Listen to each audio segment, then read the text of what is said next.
Hallo zusammen, hier ist Janet von Shunako Massagewerkstatt in Zofingen.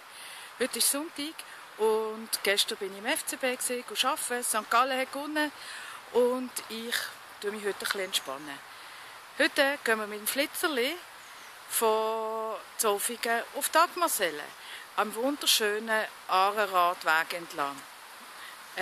Es ist an der Wickere entlang und ja, es ist einfach wunderschön. Ja, hier ist mein erster Rast. Und als ich mit dem Velo angefahren bin, da kann man überall ein bisschen rausfahren, weil es ist kein Verkehr, es sind nur Velo unterwegs und es ist ungemütlich. Und als ich hier gelandet bin, habe ich neben Weide einen wilden Äpfelbaum gesehen. Also, das ist ja ganz der Hammer. Schon das Vieri dabei und ganz lauschig sehen wir das Bächli, was überall, wo man sehen kann. Und auf der anderen Seite Landwirtschaft, blauer Himmel und ein schönes Wägli. Bis gleich! Ja, da bin ich schnell übers Brückli gefahren, wir sind in Wiken und habe gefunden, das müssen wir jetzt einfach schnell sehen.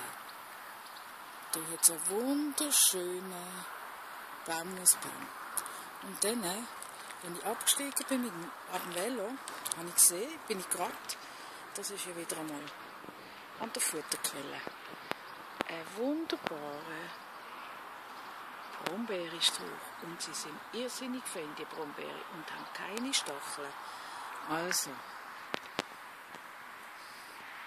jetzt fahre ich weiter nach Zofingen zurück, weil es windet jetzt schon recht und ich weiss nicht, wie es weitergeht. Ganz hinten ist es schon richtig grau. Also, bis gleich. Ui, ich habe ganz vergessen zu sagen, wenn es euch gefallen hat, bitte ein Däumchen offen, einen Kommentar oder eine Anregung. Und dann sehen wir uns schon bald wieder, wenn es heisst Shunako, immer unterwegs. Also, bleibt beweglich.